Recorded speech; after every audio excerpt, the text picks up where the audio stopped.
ওমর ফারুক রাদিয়াল্লাহু তাআলা আনহু কোন এক রাতের আধারে সাইয়েদনা আলীকে সাথে নিয়ে প্রত্যন্ত অঞ্চলে চলে গেলেন। গ্রামীণ জীবনের একদম রুট লেভেলে চলে গেছেন। প্রত্যন্ত চলে গিয়ে দেখেন ছোট্ট একটা কুঠির ঘরের মধ্যে একজন বুড়িমা বসে আছে। বুড়িমাকে ডাক দিয়ে বলছেন, বুড়িমা কেমন আছেন? ভালো, তবে খুব ভালো না। কেন? ওমর লোকটা ভালো না। কে ভালো না? কয় কার সামনে? কয় খলিফার সামনে। কেন ভালো না? কি হয়েছে? কি সে তো আমাকে দেখতেই আসে না, সে আমাকে দেখতেই আসে না। কিন্তু সামনে কে কে কে দাঁড়ায় আছে? কে দাঁড়ায় আছে? সাইয়েদনা ওমর ফারুক বললেন, মা ওমর দেখতে আসবে কেমনে? কারণ ওমর যে আপনাকে দেখতে আসবে সেই মদিনা থেকে আপনার বাড়িটা বহু দূর, প্রত্যন্ত অঞ্চলে। এত দূর কি আসা যায় নাকি? ওমর তো এই জন্য আসতে পারে না। নিজের পরিচয় গোপন করলেন। মহিলার চক্ষু লাল হয়ে গেছে। মহিলা খেপে গিয়ে বলছে, যে লোক দায়িত্ব পালন করতে পারবে না, যে লোক আসতে পারবে না, সে ওমরের দায়িত্ব গ্রহণ করার কি দরকার ছিল? কি কথা কি বুঝতেছেন? বুড়িও কম। সাইয়েদনা ওমর ফারুকের চোখে পানি চলে আসছে। হারে তাই তো, আমি পারবই না, আমি কেন দায়িত্বভার গ্রহণ করেছি? ওমর ফারুক নিশ্চিত হয়ে গেলেন, এই মহিলা মামলা দিলে আমি আখিরাতে জামিন পাবো না। এবার মহিলাকে লক্ষ্য করে বলছেন, মহিলা দেখুন তো ওমর ফারুককে মাফ করা যায় নাকি? কেমন আপনি মাফ করবেন বলেন? কেন মাফ করা হবে না? আপনাকে কিছু যদি দিয়ে যাওয়া হয় ওমরকে মাফ করবেন নাকি? কিছু দিয়ে যায়, কিছু টাকা পয়সা দিয়ে যায়। কত দিবা? 25 দিরহাম, 25 দিনার দেব। খুব খুশি মহিলা। 25 দিনার তার হাতে দেওয়া হলো। এমন সময় সাইয়েদনা ওমর ফারুক হঠাৎ করে ডাক দিচ্ছেন, আলী এইদিকে আসো। সাইয়েদনা আলী জবাব দিচ্ছেন, আমিরুল মুমিনিন ওমর ফারুক আসতেছি। এই কথাটা ওই মহিলার কানে চলে গেছে। জিহ্বায় কামড় মারছে, এটি তো ওমর। আমি কার সামনে কি করলাম? ভয় পাচ্ছেন মহিলা। হারে এত বড় বেয়াদবি হয়ে গেল, কার সামনে কথা বললাম, আমি তো চিনতে পারি নাই। এবার ওমর ফারুক বলছেন, মা আমি আপনাকে অভয় দিচ্ছি, আপনি কোনো ভয় করবেন না। আপনি যে আমার কাছ থেকে যে বিনিময়ে গ্রহণ করেছেন, এই বিনিময়টা আমি লিখিত করতে চাই, দলিল করতে চাই। আপনি আমার এই কাপড়ে লিখে দেন। নিজের জামাটা ছিঁড়ে ফেললেন, নিজের জামায় তিনি লিখে নিলেন, 25 দিনারের বিনিময়ে সমস্ত অভিযোগ আমি উড্র করলাম, ওমর ফারুককে ছেড়ে দিলাম, অব্যাহতি দিয়ে দিলাম। এই চিঠিখানা নিয়ে বাড়িতে এসে বউটাকে ডাক দিয়ে বলছেন, তোমার সন্তানদেরকে ওসিয়ত করবা, জানায় দিবা, এবং তুমিও জেনে রাখো আমার যদি ইন্তেকাল হয়ে যায়, যেদিন মরে যাব, এই চিঠিখানা আমার কাফনের কাপড়ের সঙ্গে লাগায় দিবা। কিয়ামতের দিন হাসরের ময়দানে আমি আল্লাহকে সামনে দাঁড় করায়া, আমি আল্লাহর সামনে দাঁড় হয়ে আমি আল্লাহকে বলবো, আল্লাহ এই যে চিঠি, জনগণ আমার বিরুদ্ধে কোনো অভিযোগ দেয় নাই, আল্লাহ তুমি আমার কাজকে মাফ করে দাও। যেরকম সুবহানাল্লাহ। রাষ্ট্র ক্ষমতা হলো আমানত। রাষ্ট্র ক্ষমতা কি বলেন? আমানত। রাতের আধারে তিনি মদিনার অলিগলি ঘুরে বেড়াচ্ছেন। হঠাৎ করে এক বাচ্চার কান্না। ওমর ফারুক খেপে গেলেন, রেগে গেলেন। বাড়ির সামনে গিয়ে বলছেন, কোন মহিলা, কোন মা যে তার সন্তানকে এত রাতে কাঁদায়? কোন মহিলা? ওমর ফারুকের আওয়াজটা ছোট না বড় ছিল? বড় ছিল, সাহসী ছিল, রাগী ছিলেন। মহিলা ভিতর থেকে আওয়াজ দিচ্ছে, সন্তানের আওয়াজ আমি কেমনে বন্ধ করব? সন্তানের আওয়াজ তো আমি বন্ধ করতে পারছি না, কারণ আমি সন্তানকে দুধ পান করাবো কেমনে? দুধ পান করাতেও পারছি না, দুগ্ধ পোষ্য ভাতা তো খলিফা ওমর ফারুক দেয় না। আমি সন্তানকে দুধ পান করাতে পারছি না, সেই জন্য ওমর ফারুক কেঁদে ফেললেন। আহারে আমার দোষেই সন্তান কাঁদে, আল্লাহ তুমি আমারে মাফ করে দাও। ফোরাতের তীরে একটা কুকুর যদি অনাহারে মারা যায়, ইরাকের রাস্তা খারাপের কারণে যদি গর্তের মধ্যে উটের পা পড়ে, যদি উটের পাটা ভেঙে যায়, কুকুর কেন মারা গেল এবং উটের পা কেন ভাঙলো? কিয়ামতের দিন আমি ওমর তার জন্য আসামির কাঠগড়ায় দাঁড়িয়ে আল্লাহর সামনে জবাব দিতে হবে। কত বড় আমানতদারি তার চিন্তা তাদের মধ্যে ছিল। আল্লাহ রাব্বুল আলামিন সুন্দর করে বলছেন, ইন্নাল্লাহা ইয়া'মুরুকুম আন তু'আদ্দুল আমানাতি ইলা আহলিহা ওয়া ইযা হাকামতুম বাইনান নাসি আন তাহকুমু বিল আদল ইন্নাল্লাহা নি'ম্মা ইয়া'ইযুকুম বিহি। জোরে বলুন আল্লাহু আকবার। আল্লাহ অর্ডার করেছেন, তোমরা কি করো? আমানতটাকে পরিপূর্ণরূপে আদায় করো। আমানতের খেয়ানত করো না। সাইয়েদনা ওমর ফারুক রাদিয়াল্লাহু তাআলা আনহু ডুকরে ডুকরে কাঁদতেন। আমার রাসূলকে খুব মোহাব্বত করতেন তিনি। যে রাসূলকে মারার জন্য যায় সে রাসূলকে জীবন দেওয়ার জন্য প্রস্তুত আবার হয়ে যায়। জোরে কোন সুবহানাল্লাহ। রাসূলকে তিনি অত্যাধিক ভালোবাসতেন। এই যে মাসখানেক হয়েছে মক্কা মদিনায় গিয়েছিলাম, একটা আয়াত দেখে আমি চোখের পানি আটকাতে পারি নাই। আমার নবীর কবরের পাশেই শুয়ে আছেন দুজন সাহাবী, একজন আছেন আবু বকর, আরেকজন হচ্ছে ওমর ফারুক রাদিয়াল্লাহু তাআলা আনহু। এই দুইজন সাহাবীর কবরের উপরে একটা আয়াত আল্লাহ পাক তাদের সামনে দিয়েছিলেন। সে আয়াতটা সেখানে সুন্দর করে আয়াতটা লেখা আছে, ইয়া আইয়ুহাল্লাযীনা আমানু লা তারফাউ আসওয়াতাকুম ফাওকা সাওতিন নবী। কোন একদিনে আমার নবীজি বয়ান করছিলেন, সাহাবীরা সামনে বসা, দুজন সাহাবী সাইয়েদনা আবু বকর এবং ওমর রাদিয়াল্লাহু আনহু কোন একটা বিষয় নিয়ে তাদের মধ্যে বাকবিতণ্ডা বেজে যায়। দুজন কথা বলতে বলতে তাদের আওয়াজটা নবীর আওয়াজের চাইতে বড় হয়ে যায়। আমার নবীজির মনো কষ্ট হচ্ছিল, হারে আমার কথা ঢেকে যাচ্ছে আর সাহাবীদের কথার আওয়াজটা বড় হয়ে যাচ্ছে। রাসূল কষ্ট পাচ্ছিলেন। সঙ্গে সঙ্গে আয়াত নাজিল হলো, তোমরা নবীর কথার চাইতে তোমাদের কথার আওয়াজকে বড় করো না। যদি এমনটা হয়ে যায়, বেয়াদবি যদি হয়ে যায়, আন তাহবাতা আমালুকুম, তোমাদের সমস্ত আমলগুলোকে কাট করে দেওয়া হবে। সেই দিন থেকে নিয়ে রাসূলের মৃত্যুর দিন পর্যন্ত সাইয়েদনা ওমর ফারুক কোনোদিন জোর গলায় নবীর সামনে কথা বলার সাহস পান নাই। এত আস্তে আস্তে বলতেন কথা। একবার বললে রাসূল শুনতেন না। ওমর তুমি কি বললা আবার বলো, মানে এত আস্তে বলতেন যেন রাসূল যেন আবার যেন মন খারাপ না করেন। এত আস্তে আস্তে বলতেন, আমার নবী আবার শুনতে হতো, ওমর তুমি একটু জোরে বলো, ভয় পাচ্ছ কেন, আবার বলো। হুজুর জোরে বলতে ভয় পাই, না জানি কখন আয়াত নাজিল হয়। আমার বন্ধুগণ, শ্রী সাইয়েদনা ওমর ফারুক রাদিয়াল্লাহু আনহু এত বড় পছন্দের বান্দা আল্লাহর ছিলেন। এই লোকটাও মাঝে মাঝে হতাশ হয়ে যেতেন। একদিন কাঁদতে কাঁদতে এক সাহাবীর কাছে চলে গেলেন, যে সাহাবীর কাছে আমার রাসূল মুনাফিকদের তালিকা রেখে দিয়েছেন। তার কাছে গিয়ে বলছে, ভাই হুযায়ফা শোনো, একটা কথা বলবো, তুমি আমাকে একটু উপকার করবে। কি উপকার? দেখো তো রাসূল যে মুনাফিকদের তালিকা তোমার হাতে দিয়েছেন, দেখো তো ওই তালিকার ভিতরে আমি ওমর আমার নামটা আছে নাকি। আল্লাহু আকবার। নিজেকে নিয়ে কত পেরেশান ছিলেন তারা, নিজেকে নিয়ে তারা কত অস্থির ছিলেন, আল্লাহর নৈকট্য হাসিলের জন্য কত চেষ্টা করেছেন। আমার বন্ধুগণ, আমার আপনার জীবনের টার্গেট হলো আল্লাহর জান্নাত আমরা লাভ করতে চাই। একদিন রাতের আধারে সাইয়েদনা আবু বকর সিদ্দিক রাদিয়াল্লাহু তাআলা আনহু খালি পায়ে হাঁটতেছেন, পাথর আলো রাস্তা, খালি পায়ে হেঁটে হেঁটে যাচ্ছিলেন। এমন সময় ওমর ফারুক তাকে দেখে ফেলে বলছেন, আবু বকর সিদ্দিক রাদিয়াল্লাহু আনহু খলিফাতুল মুসলিমিন, আপনি খালি পায়ে হাঁটতেছেন, পাথরের চোকা পাথরের আঘাতে আপনার পা ফেটে যাবে, রক্তাক্ত হয়ে যাবেন। জুতা পায়ে কেন হাঁটছেন না আপনি? এই গভীর রাত্রিতে চোখে দেখতেছেন না, পা তো ক্ষতিগ্রস্ত হয়ে যাবে। তিনি বলছেন, ওমর আমি জুতা পায়ে হাঁটবো কেমনে?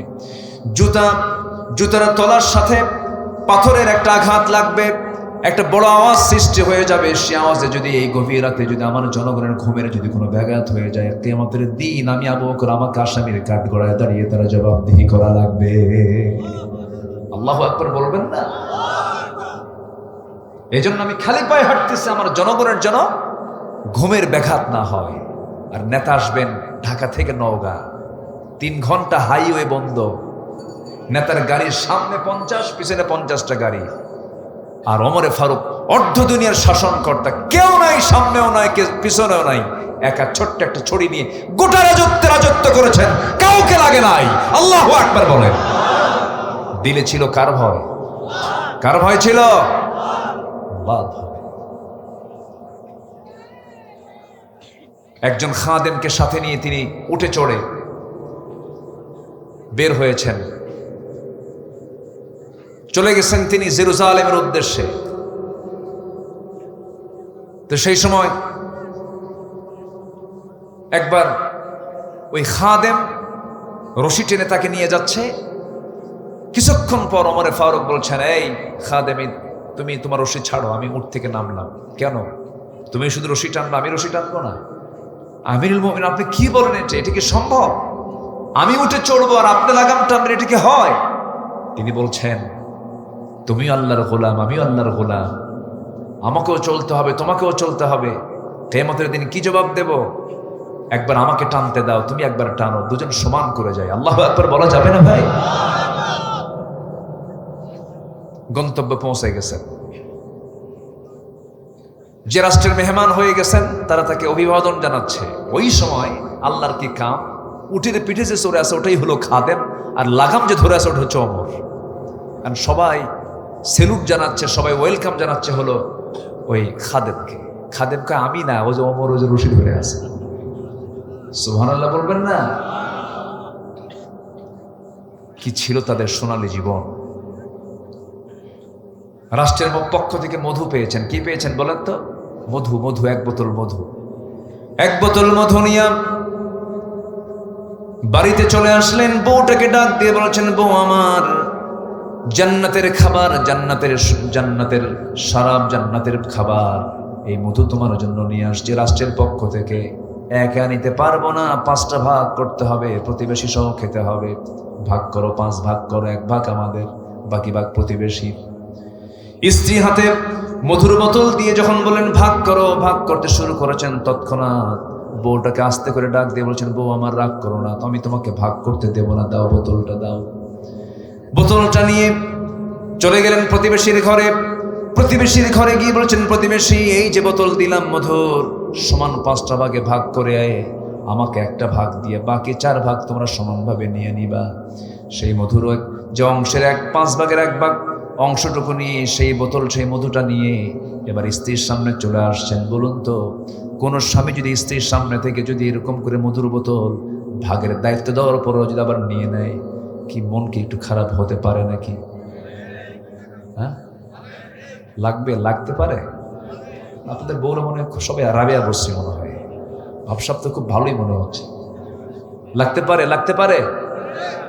27 বছরের সংসার, তুমি আমারে চিনলে না, কি ঠিক কিনা? খান 39 বছর সংসার করে তুমি আমার এখনো সন্দেহ করো। আমি বাপের বাড়ি চলে গেলাম, কি আছে কিনা? আচ্ছা, কিন্তু সাইয়েদনা ওমর ফারুকের বউ তো আর আমার আপনার বউয়ের মতো না। তাদের মানসিকতা খুব উন্নত ছিল। একটু মন খারাপ হয়েছে, কিছু বললেন না, চুপচাপ ছিলেন। ওমর ফারুক রাদিয়াল্লাহু তাআলা আনহু আস্তে করে চলে আসলেন, এসে বলছেন, আমার স্ত্রী, মন খারাপ করো না, আমি তোমাকে দারুণ মোহাব্বত করি, তোমাকে সম্মান করি। আমি রাষ্ট্র চালাই, তুমি আমার পরিবার চালাও। তুমি যদি আমার পরিবার চালাতে ব্যর্থ হতে, আমি রাষ্ট্র চালাতেও ব্যর্থ হয়ে যেতাম। তুমি আমার পরিবারকে তুমি সামলাও, অনেক বড় তুমি খেদমত করো, আমি চিরকৃতজ্ঞ তোমার কাছে। কিন্তু তুমি আমাকে সন্দেহ করো না, আল্লাহর কসম, আমি তোমাকে সন্দেহ করে তোমার হাত থেকে মধুর বোতলটা নেই নাই। মধুর বোতলটা নেওয়ার হেতু হলো, মধুর বোতলটা নেওয়ার কারণ হলো, মধুর বোতল আমি এই জন্য নিয়েছি, আমি তোমাকে ভাগের জন্য করতে দেই নাই। তুমি সমান ভাগই ভাগ করবে, কিন্তু যে মধুটা ভাগ করতে যাবে অন্তত সমান হলেও কিছু মধু তো তার হাতে লেগে যাবে, তোমার হাতে লেগে যাবে। এটা 1 ফোঁটা হোক, 2 ফোঁটা হোক, এই যে 1 ফোঁটা 2 ফোঁটা মধু আমাদের ভাগে বেশি আসবে, এটা আমি চাই নাই মনে করে মধুভোগের দায়িত্ব আমরা অন্যের কাঁধে চাপায়া দিয়েছি। সুবহানাল্লাহ বলা যাবে না? এগুলোর নাম আমানত। এগুলোর নাম কি বলেন? ছোট মানুষ দিন শিক্ষা অর্জন করার জন্য তাকে অনেক দূরে যেতে হচ্ছে, মা তাকে পাঠায় দিচ্ছে। মা বলছে, বাজান দিন শেখার জন্য যাও, আমি তোমার জন্য দোয়া করি। চোখের পানি ফেলে তার জন্য মা দোয়া করে দিলেন, এবং সাথে সাথে একটা নসিহা করলেন, আমার কলিজার টুকরা আব্দুল কাদের, দূর দেশে তোমাকে পাঠায় দিলাম জ্ঞান অর্জনের জন্য, দিন শেখার জন্য যাচ্ছ তুমি। আমি তোমার মা হয়ে একটা শুধু নসিহা করি, একটা শিক্ষা দেব। জীবনের যে প্রান্তেই থাকো না কেন বাবা, আমার কলেজের টুকরা সন্তান, কখনো মিথ্যা কথা বলবা না। যাও, চলে যাও বাবা। মা শিখালো কয়টা কথা? বলেন কয়টা কথা? একটা কথা। এই লোকটা উঠলো কেন? এই যে হঠাৎ করে, কি সমস্যা? একটু বলে যেতে হবে, হঠাৎ করে চলে যাবে না, হঠাৎ করে চাপছে। আচ্ছা বসে। মাহফিলে ওঠা বসা করাটা এটা ঠিক না, আমাদের দেশে এটা অনেকটা ট্রেডিশনও হয়ে গেছে। ঠিক না, এটা একটা ক্লাস। তো আপনি এখান থেকে নিজে ইচ্ছায় বসলেন উঠলেন, এটা সৌন্দর্যের খেলাফ। আমরা এই মুহূর্তে হয়ে আছি কার মেহমান বলেন তো? আসতে বলবেন না, কার মেহমান? রাসূল যখন বয়ান করতেন সাহাবীরা চুপ মেরে থাকতেন, নড়াচড়াও হতো না। উড়ন্ত পাখি মাথার উপরে বসতো, টের পেত না, চুপচাপ থাকতেন তারা, এত নীরব থাকতেন তারা। শুধুমাত্র আদব, সম্মান। আর কিসের সম্মান বলেন? কোরআনের সম্মান। বসেন না, কত সময় কত দিকে চলে যায়, একদম জরুরত ছাড়া, একদম হাজত ছাড়া, সেটা ভিন্ন কথা। এটা নামাজেও হয়, এটা নামাজেও হতে পারে। নামাজ আপনি পড়তে পড়তে আপনি আর পারছেন না, থাকতে পারলেন না, তখন আপনি নামাজও তো পড়তে পারছেন না। এটা একটা ইবাদতের জায়গা, এটা শুধু মাহফিল না, এটা ইবাদতের জায়গা। আমি আর বলবো না, আমি এখন আলোচনায় আবার ফিরে যাচ্ছি। দয়া করে কেউ আর উঠে মাহফিলের শৃঙ্খলাকে ভঙ্গ করবেন না, এই দুঃসাহসকে দেখাবেন না, আশা করি। জোরে বলি ইনশাআল্লাহ। তো আব্দুল কাদের মার কথাটাকে নিলেন, মাথায় নিলেন। দেখেন পরিস্থিতির মধ্যে তিনি পড়ে গেলেন, রওনা দিয়েছেন, রওনার পথেই ডাকাতদের কবলে পড়েছেন। কিসের কবলে বলেন তো? ডাকাতদের কবলে। ডাকাতের কবলে যখন পড়ে গেলেন, ডাকাতরা ডাকাতি করে, জোরপূর্বক সবার কাছ থেকে সম্পদগুলো সিনায় সিনায় নিতেছে, ত্রাস সৃষ্টি করেছে। সামনে আব্দুল কাদের এক পর্যায়ে পড়ে গেছেন। আব্দুল কাদেরকে যখন বলা হলো, ছেলে তোমার কাছে কি আছে দেখো, বের করো। পকেটে ছিল তার কিছু স্বর্ণ মুদ্রা, যা কিছু ছিল সব কিছু তার পকেট থেকে, তার সামানগুলো সব বের করে তাদের সামনে রাখছে। সবাই বলে ফেললাম, ওই ছোট্ট শিশু, তোমাকে যা বললাম তাই তো তুমি শুনলে, যা তোমার কাছে ছিল সব ইচ্ছা করেই বের করে দিলাম, আমরা জোর করলাম না। এর কারণটা কি? ছোট্ট ছেলে আব্দুল কাদের বলছে, আমার চাচাজি, তোমরা রাস্তায় আমাকে ধরে ফেলেছ, আমার মার উপদেশের কথা মনে হয়ে গেছে। মা বলেছেন, জীবনের যে প্রান্তেই থাকো না কেন, জীবনে কারোর সঙ্গে একটা মিথ্যা কথাও যেন তোমার মুখ থেকে না বের হয়। ডাকাতদের চিন্তার পরিবর্তন হয়ে গেল।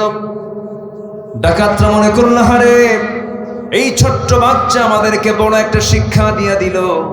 ডাকাতি পথ ছেড়ে সবগুলো আব্দুল কাদেরের সেই সুন্দর সততার দিকে তাকায়া চোখের পানি ফেলে সবগুলো ডাকাতির পথ ছেড়ে তারা আল্লাহর পথ ধরে গেল। সুবহানাল্লাহ। সত্য কথা বলবেন, এটার ফলাফল খুবই মিষ্টি, একসময় পাবেন ফলাফল। সত্যের উপরে থাকবেন, টিকে থাকবেন।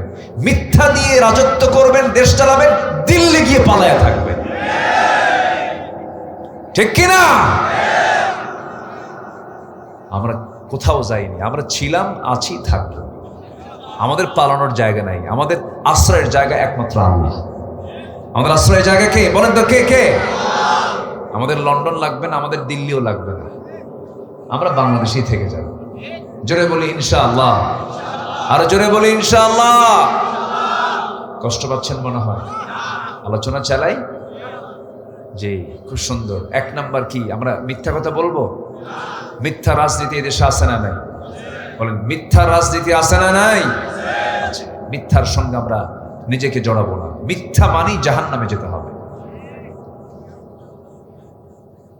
আল্লাহ রাব্বুল আলামিন মুমিনদের পাশাপাশি কিছু কিছু বান্দার পরিচয় তুলে ধরতে নিয়ে কিছু পরিভাষায় প্রয়োগ করেছেন।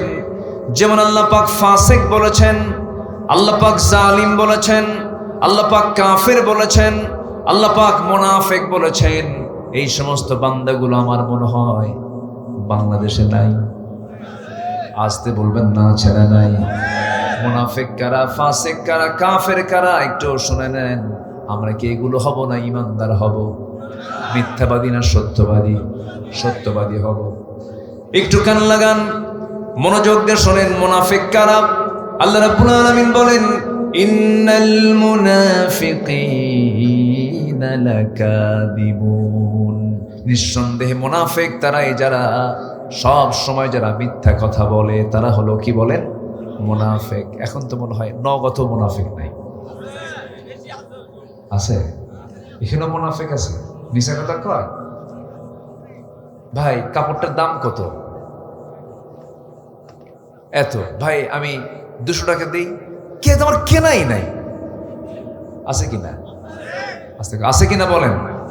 খাদ্যের গুণাগুণ দেখে রাসূল বলেছেন, খাদ্যের গুণাগুণ দেখে তারপরে পণ্যের দোষ ত্রুটি প্রকাশ করে সেটাকে বিক্রি করে ফেল, এটা উচিত। এটা ব্যবসায়ী স্বচ্ছতা দরকার। রাসূল বলেছেন, আমি এবং সৎ ব্যবসায়ী জান্নাতের মধ্যে 2 নখের দূরত্ব অবস্থান করব। জোরে বলি সুবহানাল্লাহ। নওগাঁর চাল বিখ্যাত না? নওগাঁর কি চাল?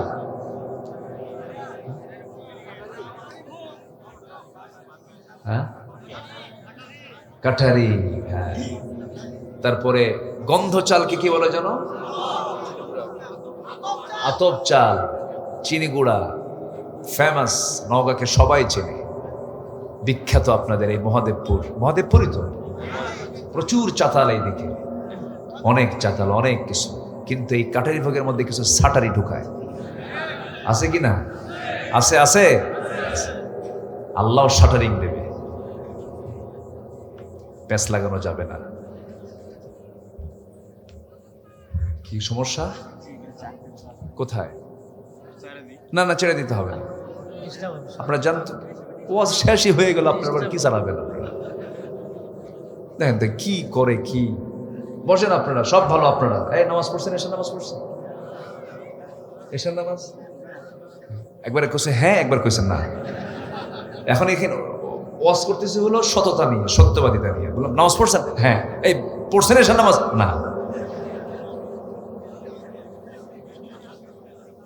নামাজ পড়তে হবে। নামাজ পড়া কি বলেন? আরো জোরে, আরো জোরে, আরো জোরে। নামাজ মানুষকে খারাপ বানায় না ভালো বানায়? বলেন বলেন, কি বানায়? ভালো বানায়। আল্লাহ রাব্বুল আলামিন বলেন, ইন্নাস সালাতা তানহা আনিল ফাহশাই ওয়াল মুনকার ওয়া লাযিকরুল্লাহি আকবার। নামাজ পড়বেন, ভালো হয়ে যাবে। নামাজ পড়বেন, মানসিকতা চেঞ্জ হয়ে যাবে। নামাজ পড়বেন, মনটা ফ্রেশ থাকবে। নামাজ পড়বেন, শয়তান আপনাকে ওয়াসওয়াসা দিতে পারবে না।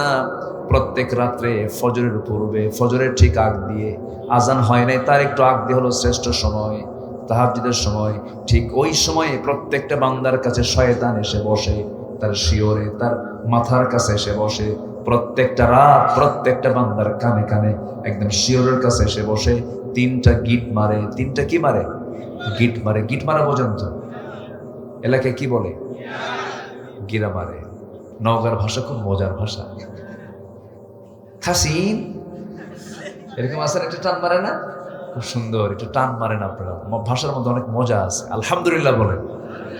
আবার আপনি যাবেন জবাই বিলের দিকে। জবাই বিল একটা এলাকা আছে সাপাহার পশ্চার দিকে, ওই দিকে আবার সালাম দিতে পারেন, হুজুর আসসালামু আলাইকুম।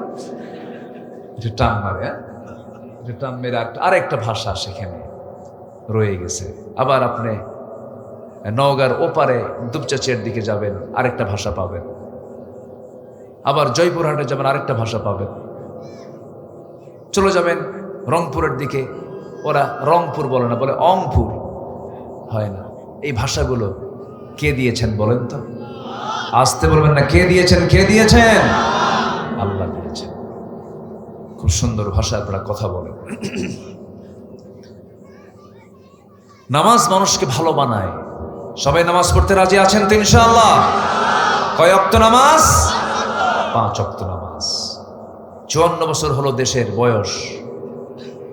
এত সংসদ অধিবেশন চলে গেল, কত নেতারা মঞ্চে দাঁড়ায়া, ওই পার্লামেন্টে দাঁড়িয়ে কত আইন পাশ করলো। সুদের আইন পাশ করেছে, মদের আইন পাশ করেছে, জেনার আইন পাশ করেছে, অশ্লীল সিনেমার আইন পাশ করেছে, নামাজের আইন কেউ পাশ করে নাই। সব দেখা শেষ করেছি আমরা। আইয়ুবের শাসন, মুজিবের ভাষণ, জিয়া কেটেছেন খাল, চাচা এরশাদের তাল বেতাল, বাকি সময় হরতাল আর হরতাল। সব দেখা শেষ। আগামীর দেশ আমরা দেখতে চাই কোরআনের বাংলাদেশ।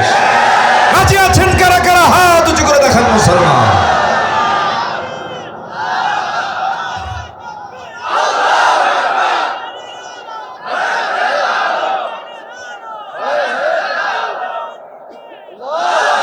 আল্লাহ কবুল করুন, জোরে বলে আমিন। সবাই তো করলো 25 বছর, 16 বছর, 9 বছর দেশ চালাতে চালাতে মারছে দৌড় দিল্লি পর্যন্ত। আসেন, দিল্লি থেকে আপনি আসেন, আমরা আপনাকে আমন্ত্রণ জানাচ্ছি, কিন্তু যে টাকাগুলো দেশ থেকে পাচার করেছেন, টাকা পাচার করা টাকাগুলো দেশে ফেরত নিয়ে এসে রাজনীতি করেন। চুরি করুক, মানে চুরি তো অপরাধ, ঠিক আছে, চুরি করছে সে টাকা দেশেও রাখে নাই। তাদের মুখে দেশপ্রেম মানায় না, ঠিক কিনা বলেন? তাদের সন্তানগুলো দেশে পড়ে না, সন্তানগুলো কেউ ইউরোপে পড়ে, কেউ আমেরিকায় পড়ে, এবং শ্বশুর বাড়িও দেশে বানায় না, দেশের শ্বশুর বাড়িও আমেরিকা বানায় রাখছে। দেশকে হলো বিজনেসের মানে পুঁজি বিজনেসের কি, ব্যবসার কি বানাইছে? পুঁজি বানাইছে। এখান থেকে ব্যবসা কইরা শ্বশুর বাড়ি পাঠায় দেয়। আমরা এগুলো দেখবো না। আমরা সোনার বাংলাদেশ গড়তে চাই, কোরআন দিয়ে গড়তে চাই। মুসলমান হয়ে যারা কোরআনের আইন, কোরআনের শাসন যার পছন্দ হয় না, নতুন করে মুসলমান হতে হবে। বাঁচবেন কয়দিন? টেকনিক করেন কেন? আল্লাহকে ফাঁকি দিতে চান? আল্লাহকে ফাঁকি দিলে আপনি ফাঁকিতে পড়ে যাবেন। মনে হয় কষ্ট দিয়ে ফেলতেছে আপনাদেরকে। ইন্না লিল্লাহ বলে ভাবতেছেন, বুঝতে পেরেছি আমার আসল খাদেম আবু বকর দুনিয়াতে নাই। কারণ আমার আবু বকর যখন আমার খেদমত করতে আসতো, সে শুধু খেজুরগুলো ধুয়ে দিত না, খেজুরের ভিতরে রাখা সেই সমস্ত খেজুরের যে বিচিগুলো সে ছড়ায়া দিত, যেন আমার খেতে কোনো কষ্ট না হয়। আমার আবু বকর দুনিয়াতে নাই, নতুন খাদেম আমার ঘরে ঢুকছে। যেরকম সুবহানাল্লাহ। তারা কি ছিলেন? এক একজন আরেকজনের থেকে আরো উন্নত চরিত্র ছিল। আল্লাহু আকবার।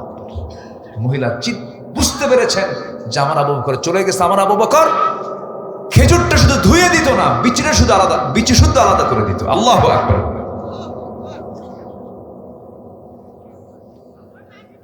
জান্নাতটা পেতে চাই, এজন্য 15টা গুণ অর্জন করব আমরা। নাম্বার 1 হলো সত্যবাদী হব, নাম্বার 2 হলো আমানতদার হব, আমানতের খেয়ানত কখনো করব না।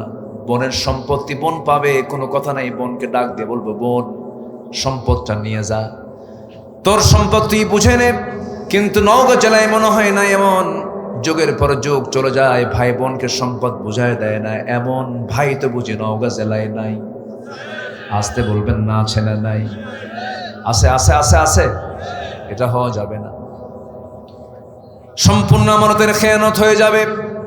কোরআনকে প্রশ্ন করুন, কোরআন বলে দাও তো তোমার কালামে সম্পত্তি বন্টনের ক্ষেত্রে ছেলেকে আগে দেওয়ার কথা আসছে না মেয়েকে আগে দেওয়ার কথা আসছে? ভাই আগে পাবে না বোন আগে পাবে? কোরআন আগে বলে দিচ্ছে লিযাকারি মিসলু হাযযিল উনসাইন। আগে মেয়েকে বুঝায় দাও। আগে কাকে বুঝায় দাও? বোনকে বুঝায় দাও। আর সেই বোন ধানের জমিকে আগে পায় না পরে পায়? আগে এক যুগ খায় ভাই। মানে এত ফকির, এরকম ফকির মার্কা ভাই আছে না নাই? আছে না নাই? আমি কি দোয়া করে দেব? আলোচনা চলো। এই সময় যদি কেউ ওঠে, তাহলে ওই লোকটাই ভাববো ওই লোকটাই বোনকে সম্পত্তি দেয় নাই। বসেন। হ্যাঁ, 12টা আছে এখনো 15টা গুণের কেবল 3 নাম্বার চলে। হ্যাঁ না, 3 নাম্বার 2 নাম্বার চলে, এখনো 13টা আছে। দেখেন এখানে উনি গুণে রাখছে। কিন্তু আল্লাহ তুমি আমার এই ভাইয়ের মধ্যে সব শ্রোতাকে বানায় দাও। জোরে বলি আমিন। শ্রোতা তো এমন শ্রোতা হওয়া উচিত যে শ্রোতা আলোচকের মুখ থেকে আলোচনা কেড়ে নেবে। এটা হচ্ছে শ্রোতার পরিচয়। বসে সম্মানিত ভাইয়েরা, তাহলে বোনকে সম্পত্তি বুঝায় দেওয়ার দায়িত্ব প্রত্যেক ভাইয়ের আছে না নাই বলেন তো? আচ্ছা, দেয় তো না, আবার টেকনিক করে। কি টেকনিক করে জানেন? টাঙ্গাইলের চমচম, বগুড়ার দই, নাটোরের কাঁচাগোল্লা, যশোরের খই, নওগাঁর কি, নওগাঁর আম, আর ময়মনসিংহের কাঁঠাল, সব এক জায়গায় জড়ো করে শীতের ভিতরে মাঝে মাঝে দাওয়াত দেয়। বছরে 2-1 বার দাওয়াত দিয়ে বোনকে জন্মের খাওয়ান খাওয়ায়। 1 কোটি টাকার সম্পত্তি বোন থেকে, মানে বোন পাবে ভাইয়ের কাছ থেকে 1 কোটি টাকা। হজে গিয়া বোনের সম্পত্তির ধান বেচে হজ করছে। হজে ফেরত আসা বোনের সম্পত্তির টাকা দিয়েই 2 ভরি স্বর্ণের চেন কিনছে। চেন কিনে নিয়ে এসে সব কিছু খাওয়ায় দাওয়ায় শেষ পর্যন্ত গলার ভিতরে একটা চেন ঢুকায় দিয়ে বলে, বোন একটা কথা বলি কি, একটু কাছে বসো, তুমি আমার বড় বোন না? হ্যাঁ। তোমার সংসার হয়ে গেছে? হ্যাঁ। কত কষ্টে আছে তোমার ভাই, একটা কথা বলি বোন, কি অংশ নিলে না ধ্বংস হয়। দেখছেন কত বড় বাটপার। এই আছে না নাই, আছে না নাই? কি আমানতদারিতা দেখেন। হজ করে আসছে কিন্তু। কি কষ্ট পাচ্ছেন আপনারা? না ভাবতেছেন হুজুর ওয়াজ শুনতে এসে তো বিপদে পড়ে গেলাম, সম্পত্তি ভাগ হয়ে গেল, এরকম ভাবতেছেন নাকি? দিয়ে দেন, জান্নাত বুঝে নেন। জোরে কান সুবহানাল্লাহ। দিয়ে দিবেন, কি বুঝে নেবেন? জান্নাত বুঝে নেবেন। সর্বনিম্ন জান্নাত হবে 10টা পৃথিবীর মতো একটা জান্নাত। আর সামান্য দুনিয়ার এই সুতোমুতা নিয়ে আপনি এত টেনশন করতেছেন। সর্বনিম্ন জান্নাত হবে 10টা পৃথিবীর মতো একটা জান্নাত। কল্পনার বাইরে এটা কল্পনাই করতে পারবেন না। জান্নাতের মধ্যে থাকবে 4টা নহর। কটা নহর বলেন? দুধের নহর, শরাবের নহর, মধুর নহর, পানির নহর। সুবহানাল্লাহ বলা যাবে না ভাই? দুনিয়ার পানি খাইলে মানুষ বুড়া হয়, দুনিয়ার মধু খেলে মানুষ বুড়া হয়, আর দুনিয়ার শরাব মদ খাইলে তো লিভার পয়সা চোখ লাল হয়ে শেষ হয়ে যায়। কিন্তু জান্নাতের যে শরাব, জান্নাতের যে মধু, জান্নাতের যে পানি, জান্নাতের যে দুধ, এটা পান করলে কোনোদিন ওই বান্দা বুড়া হবে না। কেউ তো সুবহানাল্লাহ বললেন না। কোনোদিন বুড়া হবে না। মন যা চাবে তাই খাবেন, মন যা চাবে আপনি তাই পাবেন সেখানে। এমন কিছু নাই যা বাদ পড়ছে। এই ওয়াজ একদিন করলাম এক জায়গায়, এক বুড়ো চাচার সামনে দাঁড়ায় বলে, হুজুর মন যা চায় তাই যদি পায়, কিন্তু একটা টেনশন আছে হুজুর। কি? আপনি তো বিড়ির বিরুদ্ধে খুব ওয়াজ করলেন, বিড়ি নাই। জান্নাতে এই পচা জিনিস থাকবে কন্ত?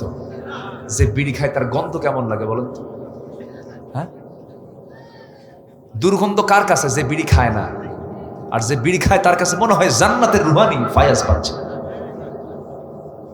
কেমনে যে খায়। আল্লাহ তুমি নেশা থেকে ইমানদারকে বাঁচাও। জোরে বলি আমিন। কোন নেশা ইমানদারের জীবনে আসতে পারে? আসতে পারে না। মাহফিল এসে আবার প্রশ্ন করে, হুজুর বিড়ি খাওয়া কি জায়েজ আছে? মানে উনি জায়েজের চেষ্টায় আছেন। আবার কোনো হারামের দিকে আমরা যাব না, কোনো নেশার দিকে আমরা যাব না। আল্লাহ কবুল করুন। জোরে বলি আমিন। খুব খুশি হলাম, একটা লোক নড়েন নাই। আমি খুবই আনন্দিত। একটু মনোযোগ দিয়ে শুনুন। এখন আসুন আমরা 3 নম্বরে যাই। বহু আলোচনা তো, এই 3 দিন ব্যাপী তাফসীর মাহফিল, এই 3 দিন যদি আমরা রাখতেন তাহলে আমি এই আলোচনাগুলো করতে পারতাম। এখন পাইছি তো একদিন। কষ্ট পাচ্ছেন নাকি আপনারা? নাম্বার 3, ধৈর্যশীল হব আমরা। কি হব বলেন তো? ধৈর্যশীল। বিয়া আগে না ধৈর্য আগে? আজ থেকে বিয়া আগে না ধৈর্য আগে? ব্যবসা আগে না ধৈর্য আগে? ব্যবসা করতে নিলে ধৈর্যের দরকার আছে না? আপনি কাপড় বেচতেছেন, একটা গেঞ্জি বিক্রি করবেন, এক গেঞ্জি দেখেই কি কাস্টমার কেনে? কটা গেঞ্জি দেখাতে হয়? 15-20টা একজন কয়েছে, মনে দোকান আছে মনে হয় ওনার। তাহলে 10-15টা গেঞ্জি দেখানোর পরে একটা গেঞ্জি তার পছন্দ হতেও পারে, নাও পারে। হয়তো সে পছন্দ করলই না, আপনি আধা ঘন্টা ধরে দেখালেন তার, এরপরে কয় আছে কি বলেন? আছে কি না? আছে, হলো না, চলে যাচ্ছে। আপনি কি করবেন? মন জ্বলে যাচ্ছে, রাগ উঠতেছে, কিন্তু এরপরও যখন ও বলতেছে ভাই চলে গেলাম, আপনি যদি রাগ করে থাকেন কাম হবে? একটা মানে কৃত্রিম মার্কা, মনে হাসি নাই, রাগ ঠিক আছে, হ্যাঁ ঠিক আছে, মানে একটা হাসি মানলেন, কিন্তু হাসির মধ্যে মানে ভিতর থেকে হাসি নাই।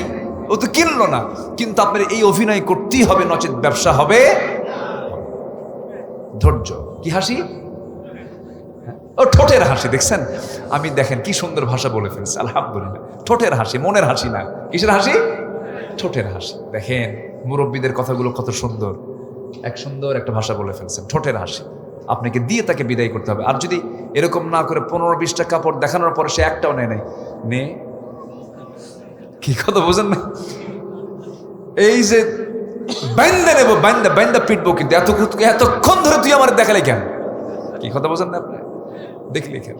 ব্যবসা কি হবে? ব্যবসা হবে, ব্যবসা হবে। ধৈর্য আগে।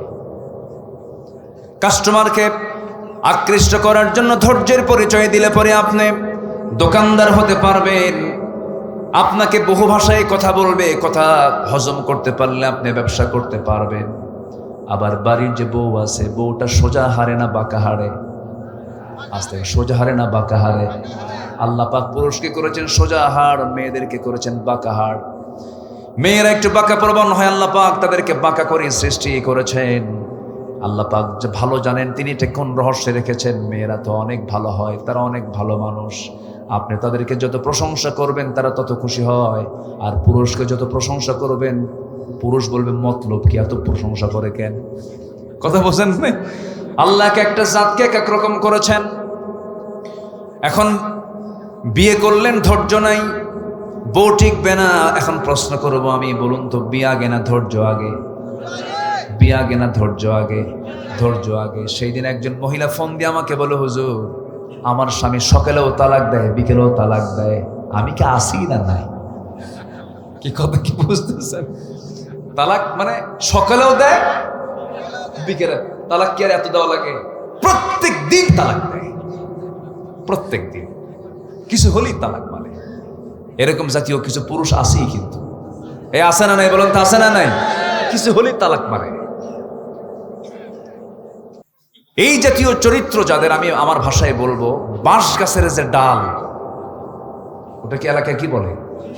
কঞ্চি। একদম পাকা বাঁশ, যেটা পাকা বাঁশের যে ডালটা আছে, এই ডাল, এই কঞ্চি কেটে 7-8টা এক জায়গায় করে জুত মতো পিটার দরকার। তালাক টালাক দিয়া পরে আমাদেরকে ফোন দিয়ে বলে, হুজুর রাগের ঠেলাই দিছিলাম তালাক, এমনকি শাশুড়ি শুদ্ধও তালাক দিছিলাম, কিন্তু এখন কি করবো হুজুর, উপায় তো নাই, বাচ্চা কাচ্চা আছে, একটু ব্যবস্থা করে, একটু হালাল করে দেওয়া যায় কি? হুজুর কি হালাল করে দেওয়ার মালিক? আশ্চর্য কথা, বিকুব এগুলো সব। অসংখ্য পরিবার আছে স্বামী স্ত্রী পরিচয় লালন করে সংসার করছে, তালাক কোন দিন হয়ে গেছে, রীতিমতো জেনা হচ্ছে, জেনা হচ্ছে, জেনা হচ্ছে। আছে না নাই? এগুলো করা যাবে না, এগুলো হারাম। তালাক নামে আল্লাহ পাক একটা সূরা নাজিল করেছেন, সূরাতুত তালাক। তালাকের পন্থা আছে, পথ আছে। 3 তুহুরে তালাক দিতে হবে, সালিশ ডাকতে হবে, বসতে হবে। ওয়াহজুরুহুন্না ফিল মাদাজি'i, বিছানা পৃথক করে দিতে হবে। বহু পর্ব, সব পর্ববাদ 100 তালাক। ওরে পিটান দরকার না? এখন বলেন বিয়ে আগে না ধৈর্য আগে? বলেন বিয়ে আগে না ধৈর্য আগে? আচ্ছা বলেন তো, এই কথাগুলো বলা কি শুধু জরুরি না মহা জরুরি? এই কথাগুলো কি বলার দরকার আছে? বেকায়দায় পড়ে যায় অনেক ফ্যামিলি, এরকম বেকায়দায় আছে, চরম বেকায়দা। এটা আপনি রাগ করবেন, রাগ করলে আপনি হেরে যাবেন। রাগ কোনো যোগ্যতা না, রাগ হলো জঙ্গল। রাগ কি? আর ধৈর্য হলো বাগান। ধৈর্য কি বলেন? বাগান। রাগে জঙ্গল, জঙ্গল জঙ্গল তো এমনি এমনি হয়, আর ধৈর্য যদি আনেন তখন এটা হয়ে যাবে হলো বাগান। বাগানে পরিশ্রম করতে হয়। ধৈর্য একটা যোগ্যতা। ধৈর্য যার মধ্যে থাকবে সে সাকসেস হবে দুনিয়াতেও আখিরাতেও। আমরা ধৈর্যশীল হব, জোরে বলি ইনশাআল্লাহ। আর জোরে বলি ইনশাআল্লাহ। সকল নবী রাগী ছিলেন না ধৈর্যশীল ছিলেন? আমাদের আব্বা কে? আদম। বলেন কে কে? বলেন বলেন বলেন। আমাদের জাতির পিতা। এই 16 বছর কিন্তু পেঁচ লাগাইছিল। আমাদের জাতির পিতা কে? আরো যে আমাদের জাতির পিতা কে? এই জায়গায় পেঁচ লাগাতে দেব না। যারা পেঁচ লাগাবে পেঁচ ছুটাইয়া ছাড়বো আমরা। মিল্লাতা আবিকুম ইব্রাহিম। মনে হয় খুব রাগ করতেছেন আপনারা, মনে হয়। ইব্রাহিম আলাইহিস সালাতু ওয়াস সালাম, এই 2 জন নবী খুব ধৈর্যশীল ছিলেন। বাপ তো বাপ না, আমাদের বাপকে আদম, জাতির পিতা কে? ইব্রাহিম। এই 2 জন বাপ খুব ধৈর্যশীল ছিলেন। আল্লাহ রাব্বুল আলামিন বললেন, কুল্লা হাবিতু মিনহা জামিআ। আদম হাওয়াকে নিয়ে দুনিয়ায় যাও। নেমে পড়লেন দুনিয়াতে। জান্নাতের খাবার খেয়েছেন আমার আব্বা আম্মা, আমরাও জান্নাতে গিয়ে জান্নাতের খাবার খাবো। কেউ তো ইনশাল্লাহ কর না, জোরে কয় না ইনশাআল্লাহ। জান্নাতে যাবেন না আপনারা? আমাদের বাপের ভিটা কোথায়? অনেকে চিন্তা করছে যে বামনহাট নাকি। মদ তো বললাম যে তাহলে এখন কি মামলা দিবেন? হুজুর কি করবো, উপায় তো নাই, আপনাকে জেলে যেতেই হবে। হুজুর বদদোয়া যেন দিয়েন না, একটু দোয়া করে। বারবার আমাকে বলতেছে। দেখেন আমার বাচ্চা কাচ্চা আছে, তো চাকরি বাঁচান তো ফরজ। বললাম ইমান বাঁচান তো নফল। কি বলবো? ধরে নিয়ে চলে গেল জেলখানায়, তারাক দিয়ে কোর্টে তুলল। জজ সাহেব আমার দিকে তাকায় জিব্বাই কামড় মেরে কয়, এই লোকটারে ধরে আনলো কারা? মামলার ধারা দেখে জিব্বাই কামড় বলে, এই ধারায় যদি জামিন দেয় আমার চাকরি নাই। জামিন অযোগ্য বিবেচনা করে ব্যাস আমাকে আবার প্রিজন ভ্যানে করে জেলখানায় পৌঁছায় দিল। মূল গেট দিয়ে ভিতরে ঢোকা মাত্রই দেখে এক বুড়া চাচা, চামড়াগুলো কুচকে গেছে, 80 ঊর্ধ্ব বয়স, আমাকে দেখেই একটা লম্বা সালাম দিল। সালাম দিয়ে বলে, হুজুর আপনি জেলখানায় ঢুকলেন, খুব খুশি হলাম। তো বললাম যে চাচা আপনি এটা কি করলেন, আপনি খুশি হলেন আমি জেলখানায় ঢুকলাম দেখে? কি বাবা, ওয়াজ শুনতে যাই, কত ওয়াজ শুনছি জীবনে আপনার, কিন্তু এত চেষ্টা করছে মোসাফা করব, তাও পারি নাই। আল্লাহ আজকে আমার এত সহজ করে সামনাসামনি মিলাই দিল, দোয়া করে আপনি জেলখানায় থাকেন। তো বললাম চাচা ঠিক আছে আসছি, থাকি, একসঙ্গী তো থাকবো, কিন্তু আপনি কেন জেলখানা নাতিপুতি ধরে? কে বাবা বিস্ফোরক, বিস্ফোরক। বললাম বিস্ফোরক মানে? কে বিস্ফোরকের মামলা দিছে বাবা, কিন্তু বিস্ফোরক তো বুঝি না, বিস্ফোরক কি খায় না কি করে? চাচা এটাও বোঝে না বিস্ফোরকটা কি। এই ছিল হালচাল। জুলুম করেছেন। 25 বছর আগে আল্লামা সাইদি বলেছিলেন, গোড়ায় নাড়া দেব, মামু বাড়ি দিল্লি গিয়ে পড়বা। সোজা কোথায় গিয়ে পড়ছে? লন্ডনে, ইতালিতে, আমেরিকায়, ওয়াশিংটনে, পাশে নেপালে, ভুটানে, শ্রীলঙ্কায় পড়ছে। সোজা কোথায়? আল্লামা সাইদি তার নাম। আল্লাহু আকবার বলবেন না? 25 বছর আগের বক্তব্য তার। উনি বলেছিলেন এমন একটা সময় বাংলাদেশে আসবে, নাস্তিক চক্র পালানোর জন্য একটি ইঁদুরের গর্ত খুঁজে পাবে না। পাইছে? পায় নাই। মানিক শুয়েছিল কলার পাতায়। দেশের টপ লিস্টেড একজন ধনী পালাতে গিয়ে আবার ভুল করে নৌকায় চড়ে দাড়ি মস্কাইটা চোরের মতো পালাতে চাইছে। কি ঠিক কিনা বলেন? কয় নাম্বার ধনী? 1 নাম্বার ধনী। মিলছে কথা, মিলছে কথা, মিলছে।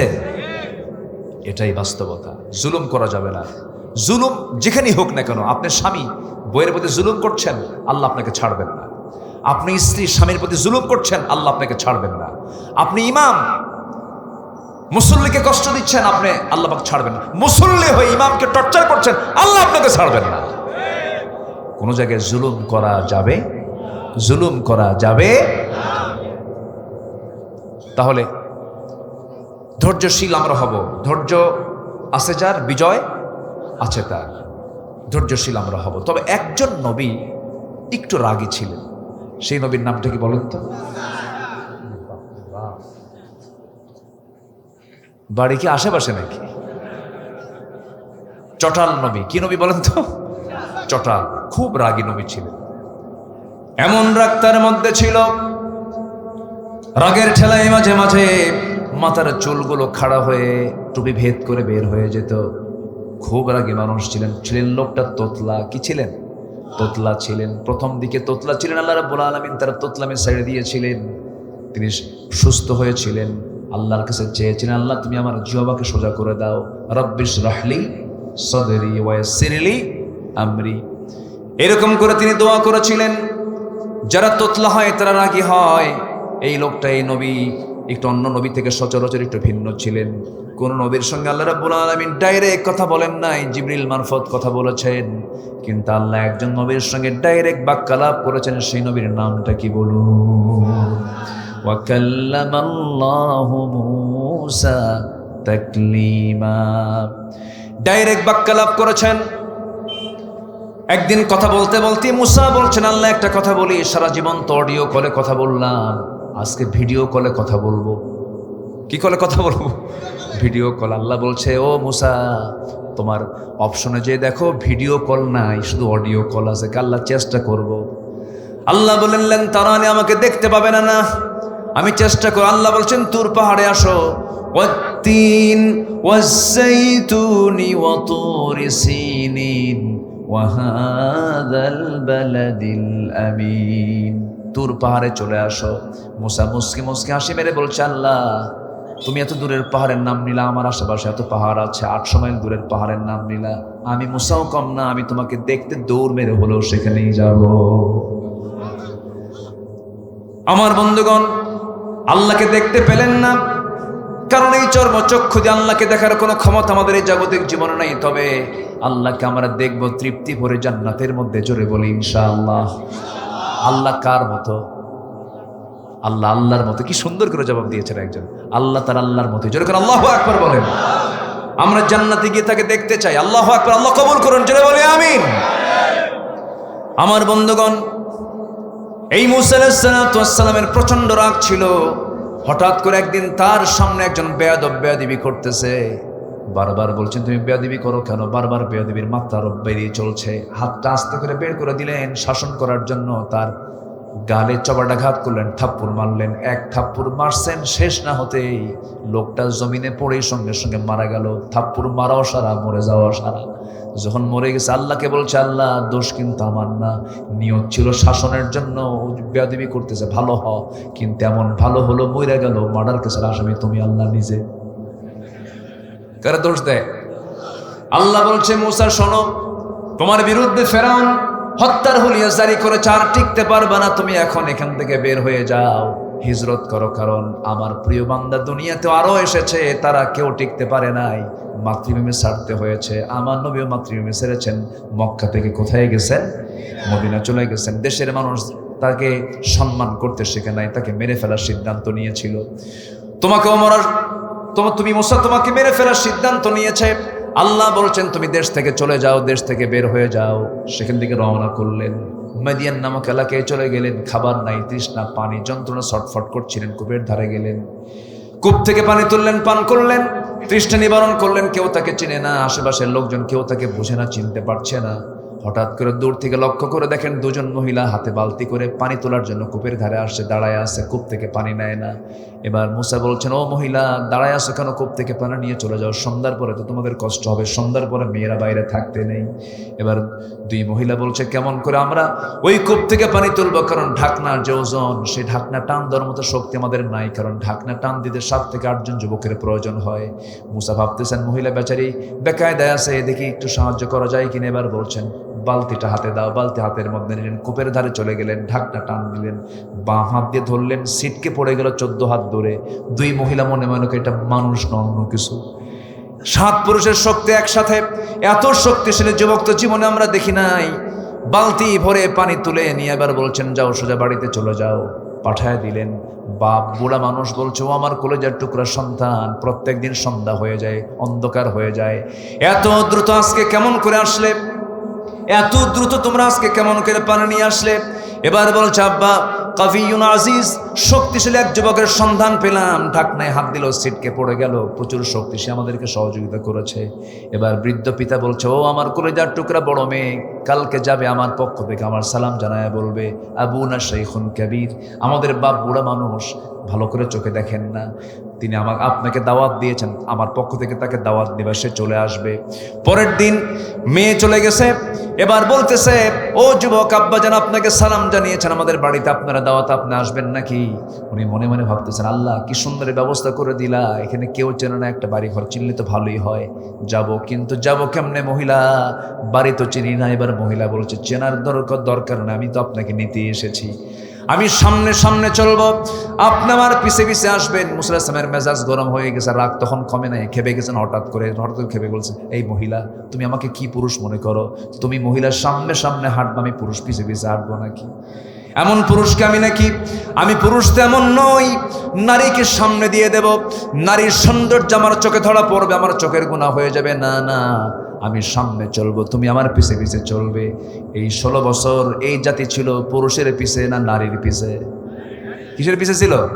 আমরা নারীর পিছে থাকতে চাই না। আসতে কোন কেন? আমরা কি নারীর পিছে নামাজ পড়ি নাকি? পৃথিবীতে কোনো নবী কি নারী ছিল নাকি? নেতৃত্বের জন্য পুরুষ না নারী? বলেন, নারী না পুরুষ? মুসা আলাইহিস সালাতু ওয়াস সালাম বললেন, আমি সামনে সামনে যাব, তুমি মহিলা আমার পিছে পিছে চলবে। তুমি শুধু দুইটা শব্দ উচ্চারণ করবে, ভুল যদি করি, ডান দিকে রাস্তা যদি বাম দিকে যায় তখন বলবে ডান, আবার বাম দিকে রাস্তা যদি ডান দিকে যায় তুমি বলবা বাম। শুধু দুইটা শব্দ শুধু মুখ থেকে বের করবে, ডান বাম। তবে ভুল হলে বলবে, ভুল না হলে কথা বলারও দরকার নাই। কারণ তুমি যদি বেশি বেশি ঘন ঘন কথা বলো, তোমার কথার মধ্যে সৌন্দর্য চলে আসলে পরে আমার গুনাহ হয়ে যাবে, চোখের গুনাহ হবে। একটা কথা বলতে পারবা না, বেশি কথা বলবা না। এবার মহিলা মনে মনে চিন্তা করে, গতকালকে দেখলাম শক্তিশালী যুবক, আজকে দেখি চরিত্রবান যুবক বটে, সে আমানতদার মনে করে, নারী জাতিকে সম্মান করে, মনে মনে পছন্দ। কি কথা কি বুঝতেছেন? কথা কি বুঝতেছেন আপনারা? মনে মনে পছন্দ হয়ে গেছে। কেন? চরিত্রবান যুবক, আমানতদার যুবক, চেয়ে থাকে না, পর্দার নিয়ম রক্ষা করে চলে, গায়ের শক্তি ভালো। এখনকার মেয়েরা কি এগুলো পছন্দ করে নাকি? এখন দেখে যদি কোনো বাপ যদি ভুল করে যদি দাড়িওয়ালা ছেলে নিয়ে আসে, মেয়ে বলে বাবা তোমার রুচি শেষ, কেন চাচা নিয়ে আসছো? কি নিয়ে আসছো? মুসা আলাইহিস সালাতু ওয়াস সালাম এবার কি করলেন? সোজা চলে গেছেন, মুরব্বীকে দেখে, বৃদ্ধ লোকটাকে দেখে সালাম বিনিময় করলেন, মুসাফা করলেন, মুআনাকা করলেন। হঠাৎ করেই বৃদ্ধ লোকটার মুখ থেকে বের হয়ে আসতেছে, হে যুবক, তোমার নাম তো মুসা। উনি অবাক হয়ে গেলেন, আমাকে চিনলো কেমনে? এত দূরের মানুষ, চেনার তো কথা নয়, জানার তো কথা নয়, আমাকে চিনলো কেমনে, জানলো কেমনে? এবার বলছেন, ও বৃদ্ধ চাচা, আপনি আমাকে চিনলেন কেমনে? আমি তো ভয় পাচ্ছি। কেন? উনি বলতেছেন, আমি তো ভয় পাচ্ছি, আপনি আমাকে চিনলেন কেমনে? এবার বলছে, শোনো ও মুসা, শুধু তোমার নাম জানি না, তোমার কামও জানি। কেন? থাপ্পড় মারছো, মানুষ মরছে, এরপরে আসছো। উনি থরথর করে কাঁপতেছেন আর মনে মনে চিন্তা করছেন, বুঝি এটা ফেরাউনের লোক হলো কিনা, ধরা পড়ে যায় নাকি। এবার বলছেন, শোনো মুসা, কি চিন্তা করো? কোনো চিন্তা করার দরকার নাই, তুমি নিরাপদ জায়গায় এসেছো। আমি শুধু বুড়াদের কাতারের সাধারণ বুড়া আমি নই, আমি হলাম সেই ব্যক্তি। ওয়াইলা মাদিয়ানা আখাহুম শুআইবা, আমি হলাম মাদিয়ানবাসীর জন্য যাকে আল্লাহ রাব্বুল আলামিন নবী করে পাঠিয়েছেন, আল্লাহর পয়গম্বর শুআয়ব আলাইহিস সালাতু ওয়াস সালাম। আমি নবী, তুমি নবীর সামনে কথা বলতেছো। দারুণ খুশি মুসা। তখন তিনি নবী হন নাই, খুশি হয়ে জড়িয়ে ধরলেন, আবার তাকে সম্মান জানালেন। এবার বলছে, শোনো, গতকালকে আমার মেয়েকে দেখেছ, আজকে আমার মেয়েকে দেখেছ, দেখার পর্ব শেষ করে দিলাম। আমার দুইটা মেয়ের যে কোনো একটা মেয়েকে আমি তোমার সঙ্গে বিয়ে দিতে চাই, তুমি কি বিয়ে করবা নাকি? এবার মুসা বলছেন, যখন তখন। কি কথা কি বুঝতেছেন? কি কি কি যখন তখন বিয়ে করব আমি। কিন্তু আল্লাহর পয়গম্বর বলছেন, শোনো, আমি যে এই মুহূর্তে আমার মেয়ের সঙ্গে তোমাকে বিয়ে দিয়ে দেব, খুব ঝুঁকিতে আছি, খুব রিস্ক মনে হচ্ছে। কেন? তোমার রেকর্ড তো ভালো না, থাপ্পড় মারলেই মানুষ মরে। মেয়ে বিয়ে দিয়ে আবার কোন বিপদে পড়ে যায়। অতএব এখন তোমার সঙ্গে আমার মেয়েকে বিয়ে দেব না, তবে আমি তোমার সঙ্গে আমার মেয়েকে বিয়ে দেব। তোমার কিছু কাজ আছে। কি? আমার বাড়িতে কিছু ছাগল আছে, ছাগলের পালগুলোকে তোমার পালতে হবে। 8 বছর হলে পরে অনার্স কোর্স, 10 বছর হলে পরে মাস্টার্স কোর্স হয়ে যাবে। তুমি যদি এই ছাগলগুলোকে লালন পালন করতে পারো, আমি আমার মেয়েকে তোমার সঙ্গে বিয়ে দিয়ে দেব, তোমার বড় উপকার হয়ে যাবে। আমি তো আল্লাহর নবী বলছি, তুমি কি মানবে নাকি? খুব সন্তুষ্ট চিত্তে গ্রহণ করে, আহারে আল্লাহর পয়গম্বর অর্ডার করেছে, মানলাম, করব। আচ্ছা বলুন তো, পৃথিবীতে সবচাইতে শান্ত ভদ্র একটা শান্ত জাতির একটা প্রাণী আছে, তার নাম হলো ছাগল। শান্ত না? শান্ত। ছাগল যদি একবারে ব্রেক মারা বোঝেন তো, 4 পার সামনের 2 পা যদি একবার গিয়ার ফেলে বুঝলেন তো, একবারে যদি ব্রেক মেরে ফেলে, ব্রেক মারার সঙ্গে সঙ্গে আপনার দড়ি ছেড়ে আপনি বের হয়ে যাবেন, বলবে তুই যা, আমি যাব না। দারুণ বাঁকা প্রাণী। এই ছাগল পালার দায়িত্ব দেওয়া হলো, এই আল্লাহর পয়গম্বর মুসা আলাইহিস সালামের কাঁধে এই দায়িত্ব পড়ে গেছে। কষ্ট করে করে 10টা বছর ছাগল পালন করলেন। 10ম বছরের শেষ দিন সেই ছাগলগুলো নিয়ে যখন বাড়িতে ফিরবেন, হঠাৎ করে একটা ছাগল পাল থেকে ইবনে কাসির আসছে। একদিকে মাল্লা দৌড়, সেই দৌড় মারা ছাগলের দিকে আল্লাহ নবীও মারছেন দৌড়। ছাগল যত দৌড়ায়, আল্লাহ নবী তত দৌড়ায়। দৌড় যত বেশি, রাগ তত বেশি। রাখতে রাখতে রাখতে রাখতে চূড়ান্ত লেভেলে চলে গেছে। ছাগল থেমে গেছে, ছাগল আর পারল না। ছাগল থেমে থরথর করে কাঁপতেছে। এবার রাগে গোস্সায় ফেটে পড়ে দুই হাত দিয়ে দুই পা শক্ত করে ধরেই শূন্যের উপরে খাড়া করেছেন, এক আছাড় মারবেন। কিন্তু লক্ষ্য করে দেখেন ছাগলটার চোখ মুখে দারুণ ভয়, চরম কাঁপতেছে, শরীরের লোমকূপ থেকে টপ টপ করে ঘাম ঝরতেছে। দেখলেন ছাগলটা তো ছাগলে, ওকে মেরে লাভটা কি, ও তো বোঝেই না ওকে মেরে লাভটা কি। আসতে গেলে তার মধ্যে একটু ধৈর্য চলে আসলো, সান্ত্বনা চলে আসলো। দুই পা ছেড়ে দিয়া ছাগলটাকে কোলের মধ্যে নিয়ে আদর করলেন, মোহাব্বত করলেন, দয়া পরবশ হলেন, তার প্রতি রহম দিল হলেন। আল্লাহ বললেন, মুসা রাগ কমে গেছে, নবুয়ত দিয়ে দিলাম। যেরকম সুবহানাল্লাহ। তাহলে নবুয়ত পেতে হলেও কি লাগে? আস্তে করে কি লাগে, কি লাগে, কি লাগে, কি লাগে? আসেন দোয়া করি। আলোচনা শুনবেন আপনারা? একদম জাস্ট 12টা বাজে, একদম 12টা কাটায় না 12টা। আরেকটু চালাই। আগ্রহ আছে আপনাদের? আগ্রহ আছে? আল্লাহ কবুল করুন, জোরে বলি আমিন। নাম্বার 4 হলো, আসেন একটু শর্ট করে বলি। হ্যাঁ, নাম্বার 4 হলো তাওয়াক্কুল করা, অর্থাৎ ভরসা রাখা, বিশ্বাস রাখা, আস্থা রাখা পৃথিবীর কারো উপরে নয়, একমাত্র কার উপরে? বলেন আল্লাহর উপরে। ওয়ামান ইয়াতাওয়াক্কাল আলাল্লাহ ফাহুয়া হাসবুহ। যে ব্যক্তি আল্লাহর প্রতি বিশ্বাস রাখবে তার জন্য আল্লাহই যথেষ্ট, আল্লাহ তাকে হেফাজত করবেন। নাম্বার 5 হলো ইখলাস, একনিষ্ঠতা রাখা। ওয়ামা উমিরু ইল্লা লিয়াবুদুল্লাহা মুখলিসিনা লাহুদ্দিন। নাম্বার 6 হলো আদালত, ন্যায় বিচার কায়েম করা। ইয়া আইয়ুহাল্লাযীনা আমানু কুনু কাওয়ামিনা লিল্লাহি শুহাদাআ বিল কিসত। নাম্বার 7 হলো তওবা করা, ক্ষমা প্রার্থনা করা। তওবা করবে বান্দা, মাফ করবেন কে? আসতে বলেন না, মাফ করবেন কে? ক্ষমা চাইবে বান্দা, ক্ষমা করবেন কে? আমাদের ক্ষমা চাওয়া হলো বান্দার কাজ, আর ক্ষমা চাওয়া হলো বান্দার কাজ, মাফ করে দেওয়া কার কাজ? আল্লাহর কাজ। আমাদের কাজ আমরা করব, আল্লাহর কাজ আল্লাহ করবেন। আল্লাহর কাছে আমরা যখন চাবো লজ্জা নিয়ে চাবো না লজ্জাহীন হয়ে চাবো? বলেন, হায়া নিয়ে না বেহায়া হয়ে? হায়া নিয়ে চাইলে আপনি পাবেন না, বেহায়ার মতো চাইতে হবে। একবার চাইলে হায়া, একবার চাইলে কি হায়া হলো। কিন্তু আল্লাহর কাছে একবার চাবো না, বারবার চাবো। আল্লাহর কাছে চাবো আমরা হায়া নিয়ে না বেহায়া হয়ে। আল্লাহ দাও, দাও আল্লাহ, দাও আল্লাহ। হায়া না বেহায়া? বেহায়ার মতো চাইতে হবে, কোনো লজ্জা নিয়ে চাওয়া যাবে না। যা মনে চাবে চাবেন, বারবার চাবেন আপনারা। সবাই চাবো আমরা, জোরে বলি ইনশাআল্লাহ। নাম্বার 8 হলো আল্লাহ তাআলা বান্দার পছন্দনীয় কিছু গুণ দেখতে চান। এর মধ্যে আরেকটা হলো, সেটা হলো দয়া থাকা, সহানুভূতি থাকা, রহমত থাকা। খুযিল আফওয়া ওয়া আমুর বিল আরফি ওয়া আ'রিদ আনিল জাহিলিন।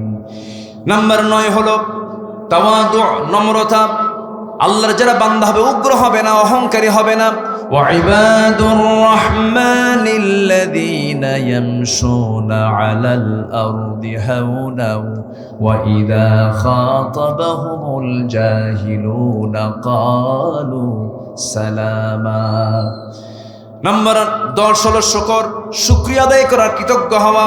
লা ইন শাকারতুম লা আযীদান্নাকুম ওয়া লা ইন কাফারতুম ইন্না আযাবি লাশাদীদ। নাম্বার 11 হলো শুজাআ, সাহসী হওয়া। ইমানদাররা ভীরু হবে না, সাহসী হবে। পিছপা হবে না, সামনে যাবে। বলেন, পিছপা হবে না, সামনে যাবে।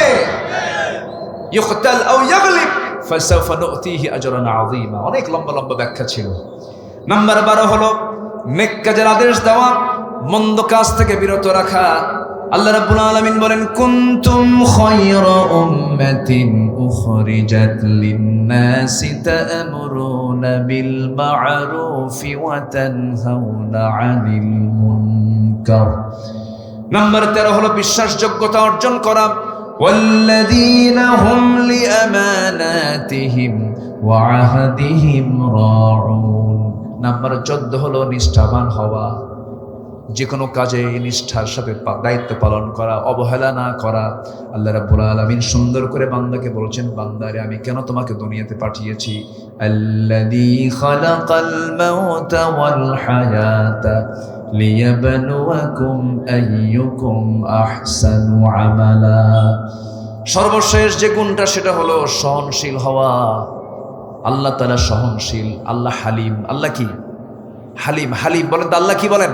হালিম, সহনশীল তিনি। ক্রোধকে সংবরণ করতে হবে, রেগে গেছেন সংবরণ করতে হবে, খেপে গেছেন নিজেকে কন্ট্রোল করতে হবে। আল্লাহ রাব্বুল আলামিন বলেন আল্লাহ কাকে ভালোবাসেন? ওয়াল কাযিমিনাল গায়য ওয়াল আফিনা আনিন নাস ওয়াল্লাহু ইউহিব্বুল মুহসিনিন। যারা ক্রোধকে সংবরণ করবে, মানুষকে মাফ করে দেবে, আল্লাহ এই সমস্ত মুহসিন বান্দাদেরকে দারুণ দারুণ ভালোবাসেন। জোরে বলি সুবহানাল্লাহ। এই যে 15টা গুণ, এই 15টা চারিত্রিক গুণ যদি জাতির মধ্যে চলে আসে, এই জাতিকে পাহারা দেওয়ার জন্য পুলিশ লাগবে না, এই জাতি পাহারা দেওয়ার জন্য কোনো বিজিবি লাগবে না, কোনো প্রশাসন লাগবে না। এই 15টি চরিত্র কোনো বান্দার মধ্যে আসলে বান্দা নিজের জন্য নিজেই যথেষ্ট হয়ে যাবে। জোরে বলি সুবহানাল্লাহ। এই 15টা গুণ এই জাতির মধ্যে আল্লাহ তাআলা উপস্থিত করে দেন। জোরে বলি আল্লাহুম্মা আমিন। আমার মা যারা আসছেন, মাদেরকে একটু বলে দেই, আপনার বাড়িতে 3টা জিনিস নিশ্চিত করবেন। আমার মা, আপনার সন্তানের মা, ঘরে থাকেন, বাড়ির মধ্যে থাকেন, কত কাজ করেন, খুব ভালো হয়ে যাবে। সবগুলো কাজ আপনার ইবাদত বলে গণ্য হবে। 3টা জিনিস নিশ্চিত করে ফেলবেন। আমার ভাইয়েরাও জেনে রাখেন, প্রত্যেক বাড়িতে 3টা জিনিস যেন রেগুলার থাকে। নাম্বার 1 হলো ঘুম থেকে উঠেই যে কাজটা হবে, ফজরের 4 রাকাত নামাজ, এবং তারপরে যে মূল্যবান কাজ যেটা হবে সেটা হলো তেলাওয়াত। কি হবে বলেন? তেলাওয়াত। কি বলেন? কি বলেন? বলেন তেলাওয়াত। 1 নাম্বার হলো নামাজ। বাচ্চাকে আগে স্কুলে যেতে বলবো না নামাজ পড়তে বলবো? বলেন, মাদ্রাসায় যাওয়া আগে, স্কুলে যাওয়া আগে, নামাজ আগে? নামাজ। নাম্বার 2 হলো তেলাওয়াত। আল্লাহর কসম করে বলে যাচ্ছে আমার ভাইয়ের, আমি বলে যাচ্ছি, আপনি মাথায় রাখবেন, যে বাড়িতে কোরআন তেলাওয়াত নিয়মিত হবে সেই বাড়িতে শয়তান কখনো ওয়াসওয়াসা দিতে পারে না। সেই বাড়িতে বড় ধরনের কোনো রোগ আসবে না, রোগ বালাই হবে না। কোরআন তেমন একটা কিতাবের নাম, তেলাওয়াত আছে যে পরিবারে, যে দেহে, সেই দেহে রোগ আসে না। যেরকম সুবহানাল্লাহ। ওয়ানুনাজ্জিলু মিনাল কুরআনি মা হুয়া শিফাউন ওয়া রাহমাহ। আল্লাহ কবুল করুন। জোরে বলি আমিন। নাম্বার 3 হলো আমার মা, যে কাজটা আল্লাহ রাব্বুল আলামিন ফরজ আকারে দিয়েছেন সেটা হলো পর্দার বিধানটা নিশ্চিত করতে হবে। পর্দাটা বাড়িতে 16 আনা থাকতে হবে। বোরকা পরলে কি পর্দা হয় নাকি? বোরকা পরলেন, চাচাতো ভাই, মামাতো ভাই, দুলা ভাই, দেবর ভাসুর দেখা করলেন, পর্দার শেষ হয়ে গেল। আচ্ছা বলেন তো, দূরের মানুষের ক্ষতি বেশি না কাছের মানুষের ক্ষতি বেশি? কাছের মানুষের বেড়া ক্ষেত খায়। কি কথা কি বুঝতেছেন আপনারা? কথা বুঝতেছেন? বেড়া ক্ষেত খায়। এই জন্য কাছের মানুষ যারা, তাদের ব্যাপারে আপনারা পর্দার ব্যাপারে খুব সজাগ থাকবেন। দেবরের সঙ্গে দেখা করা যাবে না, ভাসুরের সঙ্গে দেখা করা যাবে না, খালাতো ভাই, মামাতো ভাই, খুব সাবধানে আমরা চলাফেরা করব। আল্লাহ তাআলা প্রত্যেক মা বোনদেরকে পর্দায় থাকার তৌফিক দান করুন। জোরে বলি আল্লাহুম্মা আমিন।